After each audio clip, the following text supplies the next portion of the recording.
India के कोलकाता शहर में 9 अगस्त 2024 की सुबह एक ऐसी खबर सामने आती है जो पूरे देश को हिलाकर रख देती है।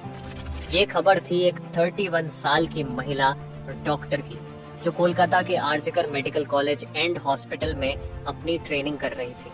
हॉस्पिटल जैसे सुरक्षित माने जाने वाले जगह पर इस महिला डॉक्टर का मर्डर एंड रेप होना काफी चौंकाने वाला था। इस घटना का खुलासा तब हुआ जब डॉक्टर के डेथ बॉडी का पोस्टमार्टम किया गया।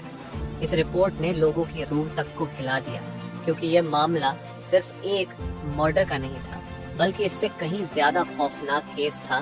पोस्टमार्टम रिपोर्ट में खुलासा हुआ कि उस डॉक्टर की हत्या गला घोंट कर की गई थी, इतनी ताकत से कि उनका थायराइड कार्टिलेज तक टूट गया था। इस हत्या के पहले डॉक्टर ने अपनी जान बचाने के लिए कोशिश किया था। इसका सबूत उनके शरीर पर मिले कई निशानों से मिला। सबसे डरावना सच तब सामने आया जब डॉक्टर के प्राइवेट पार्ट्स पर घावों के निशान पाए गए। इससे साफ हुआ कि यह सिर्फ मर्डर का मामला नहीं था, बल्कि ये रेप के बाद किया गया एक खौफनाक हत्याकांड था। हॉस्पिटल के परिसर में इतनी बड़ी घटना हो जाती है और किसी को कान खबर तक नहीं होती। क्या उस रात कुछ ऐसा हुआ था जिसे जानकर आप गुस्से से बौखला जाओगे? क्या वहाँ कोई और था जिसने इस क्रूर घटना को अंजाम दिया? और अगर था तो आखिर कौन था? इन्हीं सवालों के जवाब खोजते हुए हम आज की इस वीडियो में आपको बताएंगे कि आखिर क्या हुआ था उस रात इस मेडिकल कॉलेज के शांत माने जाने वाले परिसर में। जब आपको सच का सामना होगा तो यकीन मानिए आपके भी रोंगटे खड़े हो जाएंगे। Guys, before starting this video let me tell you कि मैं यहाँ पर उन फीमेल डॉक्टर को श्रुति नाम से रेफर करने वाला हूँ, एंड ये उनका रियल नेम नहीं है। सो कंफ्यूज मत होना। श्रुति एक जूनियर डॉक्टर जो कि कोलकाता के RG Kar medical college and hospital से अपनी डॉक्टर की ट्रेनिंग ले रही थी 8 अगस्त 2024 को। और दिन की तरह श्रुति अपनी नाइट शिफ्ट पर होती है और वह अपनी जॉब कर रही होती है। तभी रात के 11 बजे उन्हें अपनी मदर का फोन आता है, जैसे कि हर दिन आता था, क्योंकि पेरेंट्स को तो अपने बच्चों की चिंता हमेशा होती है। श्रुति की मदर उनसे पूछती है कि क्या तुमने खाना खा लिया और तबीयत वगैरह तो ठीक है तुम्हारी?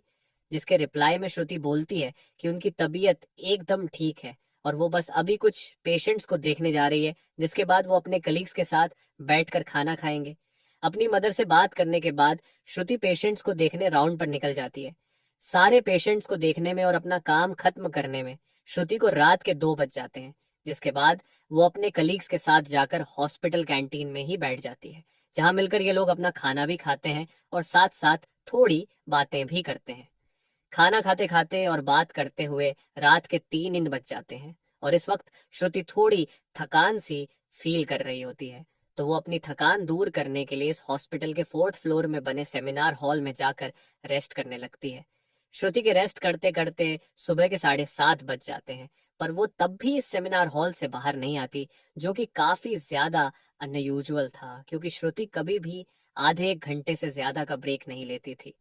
हॉस्पिटल का एक वर्कर जो कि सुबह की शिफ्ट स्टार्ट होने से पहले हॉस्पिटल के सारे रूम्स को चेक कर रहा होता है, और वो ऐसे ही सारे रूम्स को चेक करते हुए इस सेमिनार हॉल की तरफ आता है। जैसे ही वो सेमिनार हॉल के बाहर आकर उसका गेट खोलता है, उसकी आंखों के सामने होता है एक भयानक नजारा, जिसे देखकर वो बहुत जोर से चीख पड़ता है। इस वर्कर की चीख सुनकर आसपास के लोग वहां इकट्ठा होने लगते हैं और देखते हैं कि सेमिनार हॉल के अंदर श्रुति की बॉडी बिना कपड़ों के पड़ी हुई है और उसके बॉडी पर कुछ ब्लड के निशान भी हैं। यहाँ खड़े सब लोगों के लिए ये एक ड्रामा से कम नहीं था, स्पेशली दूसरी फीमेल डॉक्टर्स एंड वर्कर्स के लिए, क्योंकि उन्होंने अपनी आंखों के सामने ऐसा नजारा पहली बार देखा था। वो भी हॉस्पिटल प्रेमिसेस के अंदर श्रुति की बॉडी को देखकर आसपास खड़े सारे लोग उसे एक स्ट्रेचर पर लेटते हैं और इमरजेंसी रूम में लेकर जाते हैं ताकि डॉक्टर्स उसकी कुछ हेल्प कर सके। काफी देर तक डॉक्टर्स के स्ट्रगल करने के बाद भी एट द एंड श्रुति कुछ घंटों के बाद अपना दम तोड़ देती है। हॉस्पिटल में कुछ लोग थे जो कि इस मर्डर एंड रेप केस को एक नॉर्मल केस जैसा दिखाने की कोशिश कर रहे थे, जस्ट बिकॉज कि वो इस हॉस्पिटल का नाम बचा सके। बट जब पोस्टमार्टम रिपोर्ट्स आती हैं तो सब दूध का दूध और पानी का पानी हो जाता है। इन रिपोर्ट से साफ साफ पता चल जाता है कि श्रुति के साथ किसी ने जबरदस्ती गलत हरकत करने की कोशिश करी, और जब वो इस इंसान से अपने आप को बचाने लगी तो उसने उसका गला घोंट दिया। इवन उसे बहुत बुरी तरीके से मारा भी। और फिर उसका रेप भी किया। ये सारे प्रूफ मिलने के बाद ये केस पुलिस को हैंड ओवर कर दिया जाता है एंड पुलिस वाले इस क्रिमिनल को पकड़ने के लिए लग जाते हैं।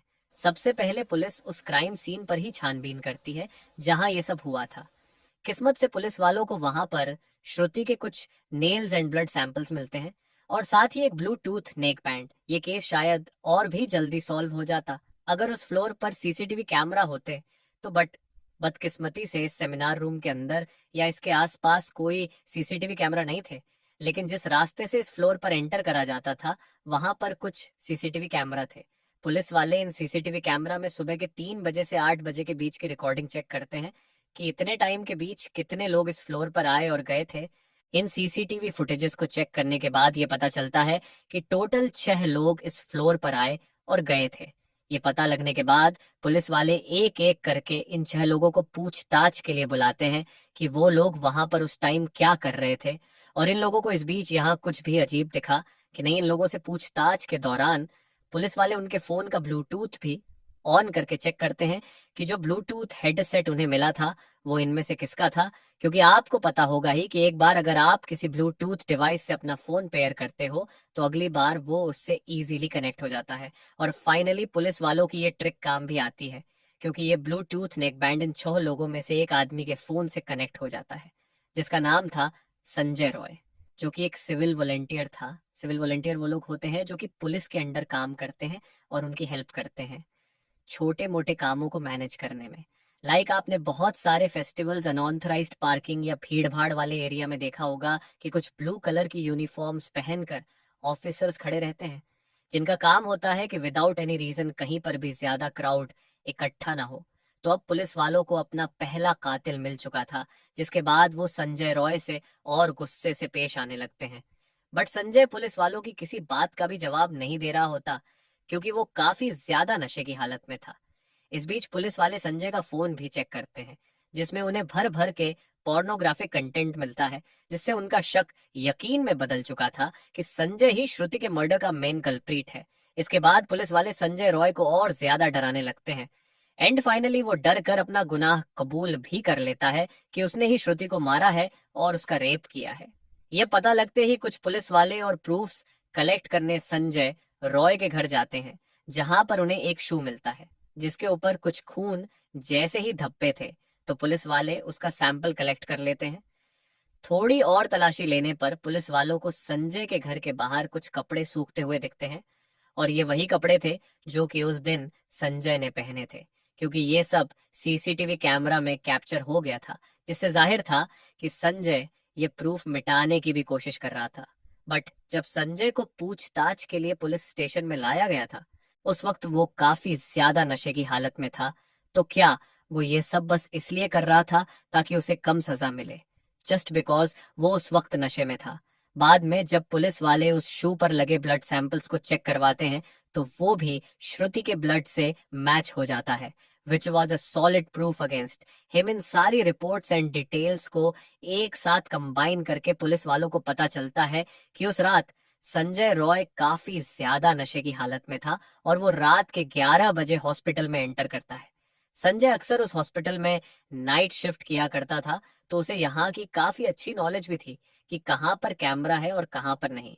तो वो आराम से इस हॉस्पिटल के 4th फ्लोर पर जाकर बैठ जाता है क्योंकि वो नहीं चाहता था कि कोई उसे ज्यादा नशे की हालत में देखे, वरना वो अपनी जॉब से हाथ धो सकता था। 4th फ्लोर पर आते ही वो अपना आराम से सो जाता है। जब उसकी आंख खुलती है तब तक सुबह के 3 बज चुके थे। तभी संजय की नजर श्रुति पर पड़ती है जो कि रेस्ट करने सेमिनार हॉल में जा रही थी। श्रुति को अकेला देखकर संजय के इरादे बिगड़ने लगते हैं। वो पहले काफी देर तक इस फ्लोर के चक्कर लगाने लगता है ये कंफर्म करने के लिए कि कोई यहाँ पर ज्यादा आ तो नहीं रहा।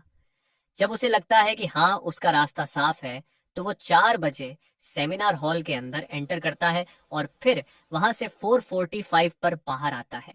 इन 45 मिनट्स तक श्रुति के साथ इस आदमी ने क्या क्या किया होगा और वो कितने पेन से गुजरी होगी ये सोचकर ही किसी का भी दिल सहम जाएगा।